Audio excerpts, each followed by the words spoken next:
Bonjour, monsieur Papitam. Bonjour. Tu comprends que Mikolo qui m'a bambango. Tu es anonyme. Bon, les sports. D'abord, Bandakala, contrairement à ce que va te donner Bakanisaka,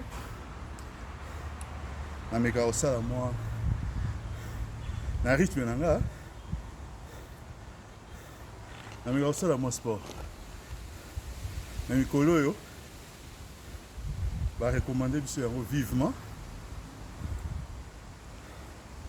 par rapport à ce coronavirus. Voilà. Ni yango retour. Monsieur Papitamba, toyoki na Kinshasa ba masque na semaine tozo bandezo comme obligatoire. Pour na yo kolobani. Bon. Ils ont parmi les mesures à saluer pendant lutter contre le Covid-19. Et là, on a retenu la décision où on a obété là. Son Excellence, Monsieur le gouverneur Gentini Maboko, c'est qu'à tenir compte de la situation économique et sociale, il y a un beau cannabis. À l'oubli, à table masque artisanaux. Vous avez un masque qui était au Yoébika, qui est au Basala, au Souma la pharmacie, au masque qui est belé, mais au moins en athée. Il y a un masque artisanal.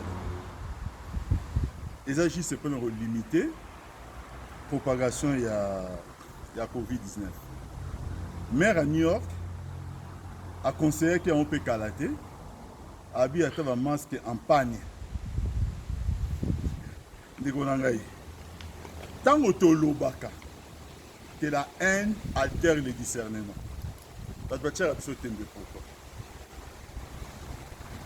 Maman Yabatou, honorable Jeannette Kabila, na ingomba ba maman mususu ya parlement basangani ba conseiller na ba congolais Rwanda nanu Covid-19 comme na niveau te bokola tape ba masque nini ba masque ya bilamba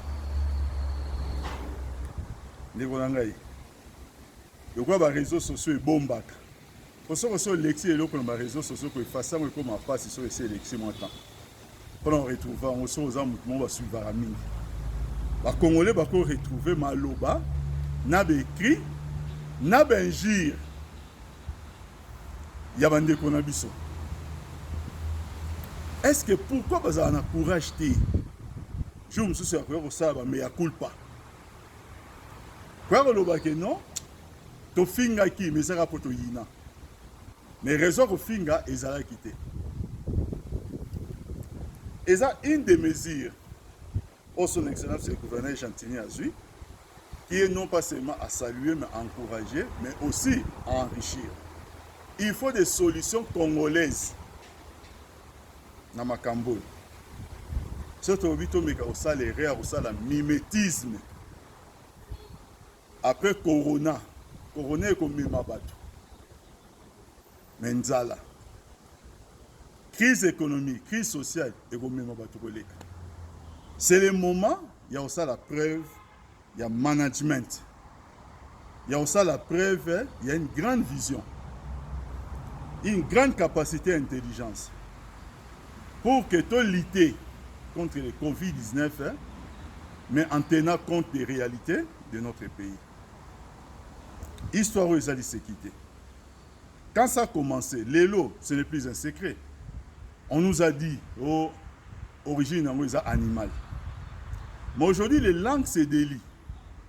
Balobakeo et qui n'a qu'à laboratoire, place Bangoba Lukaki, sa sida est fouillé. Balobakeo, non, ils ont origine militaire.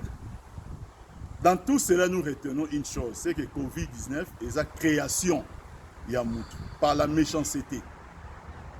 Le président Macron, président France, un homme très renseigné, au début, avant de lancer le confinement, nous sommes en guerre. Histoire où ils allaient se quitter. C'est la première fois. depuis na botamati na âge na zanango que le monde est à la par terre. Bazo estimé 7 milliards 600 millions. Plus de 7 milliards 600 millions à nous sommes tous à genoux. Face à quoi? Face à un virus que savons, ce qui n'est pas le cas pour le sida. Face à un virus, alcool, face à un virus, la chaleur, ça va éteindre un certain nombre de température, et comme ça va varier selon la source, mais toujours nous retenons que la chaleur est la moins difficulté. Mais l'homme est impuissant. Face à ça, il y a des morts, des milliers de morts aujourd'hui dans le monde. Les mondes des autres vivent en panique. Donc chaque, et puis, pour finir, avant le corona, le monde ne sera plus pareil après le corona. Il est l'heure pour qu'au niveau de la Congolais, tout comme on ça la preuve d'une grande capacité managériale pour anticiper, ne plus compter si don, si aide, si biloko ebele. Il est temps. Parce qu'il faut savoir que chaque pays aura ses problèmes. Et les rapports dans les concerts des nations, il faut changer. La loi est qu'au pays, si va entrer dans le c'est plusieurs choses. Il est temps que tu anticipes. Chaque jour, nous continuons à sensibiliser. Donc, on est sensibiliser pour le campo. Chacun peut le faire. Tout. Congolais tout. Cause la tête papi tamba sala au fin na kono moko fingi. Yo pe sala na o.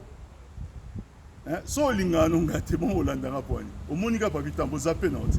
O il faut finga poani. Est-ce ngai na fingi? Merci.